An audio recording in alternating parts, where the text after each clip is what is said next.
आज हम पढ़ेंगे पंचतंत्र की कहानियों की सीरीज़ में कुटिल सारस और चालाक केकड़ा की कहानी। एक बूढ़ा सारस जंगल में एक बड़ी झील के पास रहता था।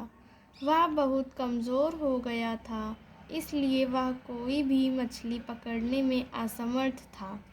एक दिन वह झील के किनारे बहुत ज़ोर ज़ोर से रोने लगा। एक जवान केकड़े ने उस सारस को दुखी होते देखा तो पूछा, तुम मछली पकड़ने के बजाय रो क्यों रहे हो? सारस ने जवाब दिया, मैंने मरने तक उपवास रखने की प्रतिज्ञा की है। मैं अब किसी मछली का शिकार नहीं करूँगा। केकड़े की जिज्ञासा बढ़ गई।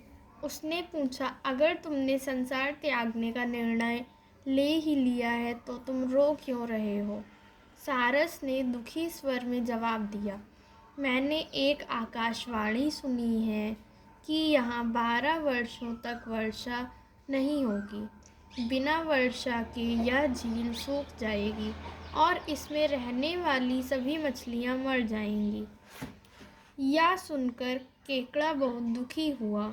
वह फौरन अंदर गया और सभी मछलियों को ये समाचार सुनाया। यह समाचार सुनकर मछलियों में हड़कंप मच गया।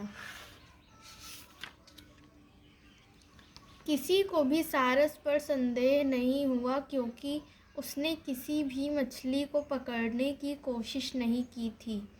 वे सभी उस सारस के पास पहुंची और इस समस्या का कोई हल निकालने की विनती करने लगी। सारस ने मछलियों को आश्वस्त करते हुए कहा, घबराने की ज़रूरत नहीं है।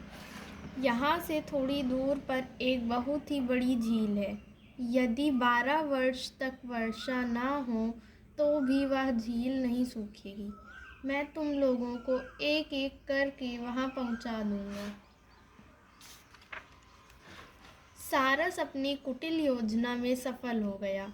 मछलियाँ उस बड़ी झील में जाने को राज़ी हो गई। प्रतिदिन वह दुष्ट सारस एक मछली को झील से ले जाता और थोड़ी दूर जाकर एक बड़ी चट्टान पर पटक कर मार देता। उस मछली को खाकर सारस झील में पुनः लौट आता और बाकियों को झूठी कहानियाँ सुनाता कि मछलियाँ वहाँ जाकर कितनी खुश हैं। सभी मछलियाँ उस झील में जाने के लिए और भी उत्साहित हो जाती। एक दिन केकड़े ने सारस से शिकायत करते हुए कहा, तुम केवल मछलियों को उस नई झील में ले जाते हो। तुमने कभी मुझे वह खूबसूरत झील दिखाने की कोशिश नहीं की। सारस इस बात से खुश हो गया, क्योंकि वह मछलियाँ खा खा कर ऊब गया था। केकड़ा सारस की पीठ पर चढ़ गया।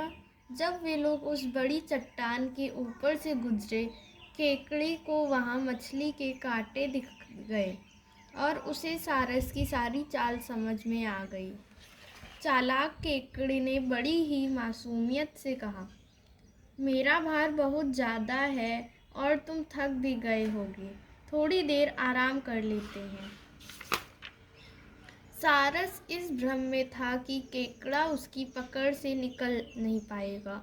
वह धूर्तता से हंसा और बोला, अरे मूर्ख, आगे कोई झील नहीं है। मैं तुम्हें बाकी मछलियों की तरह इसी चट्टान पर पटक कर चूर कर दूंगा और तुम मेरा भोजन बनोगे। बहादुर और चालाक केकड़े ने लपक कर सारस की गर्दन पकड़ ली और तब तक दबाता रहा जब तक वह मर नहीं गया। वह केकड़ा वापस अपनी झील पहुंचा। मछलियां उसे वापस आता देखकर हैरान रह गईं और लौटने का कारण पूछा। केकड़े ने जवाब दिया, दुष्ट सारस ने हमें मूर्ख बनाया। उधर कोई झील नहीं है। वह हमारे सभी दोस्तों को खा गया, लेकिन मैंने उसका काम तमाम कर डाला, इसलिए अब घबराने की ज़रूरत नहीं है। नैतिक शिक्षा। अपनी बुद्धि और शौर्य से किसी भी समस्या का हल निकाला जा सकता है। धन्यवाद।